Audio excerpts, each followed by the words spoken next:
Welcome back to The Explainer. Today, we're unpacking a really complex, multi-layered case file. We're talking formal complaints, media reports, and some pretty serious allegations directed right at the leadership within the Vancouver Catholic Diocese. Now, as always, we're not here to tell you what to think. We are just going to break down exactly what the source documents say, map out the arguments, and help you get to the absolute core of this controversy. To really get what's going on here, we have to start with the overarching narrative that kind of poured gasoline on the fire. It was this public claim of a silent exodus of men from the church. We're going to impartially examine the exact evidence, the emails, and the internal grievances that are fueling this explosive narrative. Okay, let's dive into this. Here is our roadmap for today. First, we'll look at those silent exodus allegations. Second, a specific incident at a local shelter. Third, the St. Anthony's test. Fourth, the broader hostile environment claim. And finally, the demands for archdiocesan action. All right, Section 1, the silent exodus allegations. So, this internal dispute didn't just stay internal. It became a public scandal back in December 2025, thanks to a highly critical article published by Janet Montgomery in the Catholic News Channel. The piece claimed to expose a festering, systemic culture within local church leadership. It framed it not just as a one-off complaint, but as a full-blown institutional crisis. And this matters, right? Because it takes a localized disagreement and elevates it into a massive public debate about organizational culture. The core thesis is really captured perfectly in this quote from Montgomery. She wrote, "Good men have quietly drifted away from active parish life. They haven't left the faith, but they have left the building." The article essentially argues that a specific ideological agenda is actively pushing male volunteers out. But you have to ask, what is this sweeping claim actually based on? That brings us to Section 2, Incident at the Shelter. Now, what's really interesting about this timeline is how rapidly things escalated.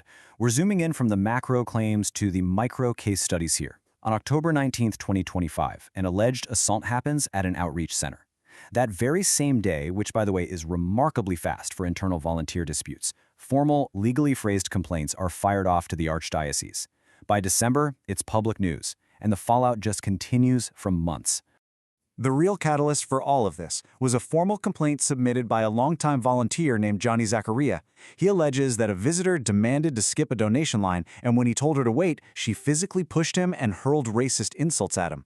Zachariah didn't just brush this off as a bad day at the shelter. He explicitly cited Section 265 of the Criminal Code of Canada, legally defining the event as a criminal assault.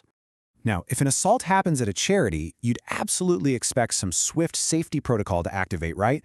So how did the organization's leadership actually respond? Well, this question is the absolute crux of the whole controversy. According to Zachariah's complaint, he immediately reported the assault to a staff member, Gwen Coleman, fully expecting support.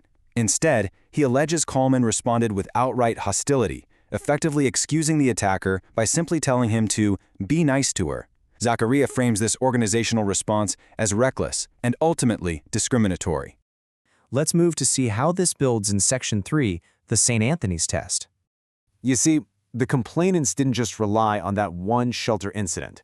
They submitted documentation to the Archbishop outlining a completely separate accusation over at St. Anthony's Parish. The claim here is that a Middle Eastern man was deliberately excluded from an Alpha Bible study by the coordinator, Elizabeth Holman. The way they claim to have proven this is honestly fascinating. They essentially ran a corporate A/B test. Actually, scratch that. It's more like a secret shopper test on a church group. After Johnny's polite emails were allegedly ignored for weeks, they reached out to the exact same coordinator using a female alias, Faye. And according to the complaint, Faye was welcomed enthusiastically within hours. The sources argue this test is definitive proof of gender gatekeeping. Which leads us to Section 4, a hostile environment claim. So how exactly do you get from unreturned emails and a rude visitor to a massive media scandal? Well, the sources argue that these aren't just isolated one-off mistakes by stressed-out staff members.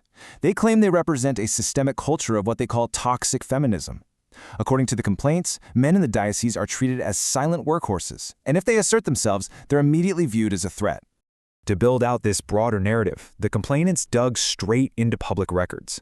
Zachariah's complaint specifically points out that the Doors Open's Public Volunteer Appreciation page exclusively highlights female volunteers. They argue this is absolutely not an oversight, but clear evidence of male contributions being systematically erased by leadership.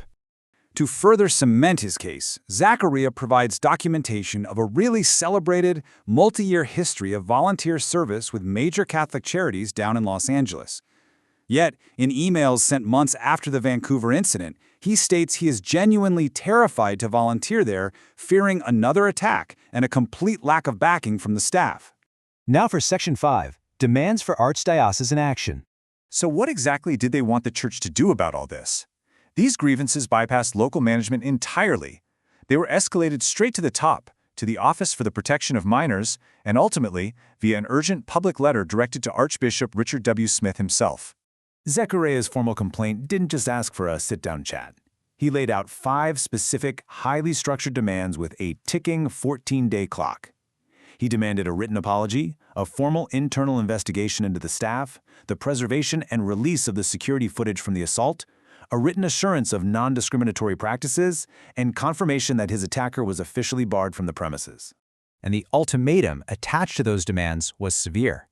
The documents state a clear intent to file formal police reports for criminal assault, submit complaints to the BC Human Rights Tribunal, and even pursue legal action against the church for negligence and defamation. The Catholic News Channel amplified this pressure, stating publicly that the faithful are now watching.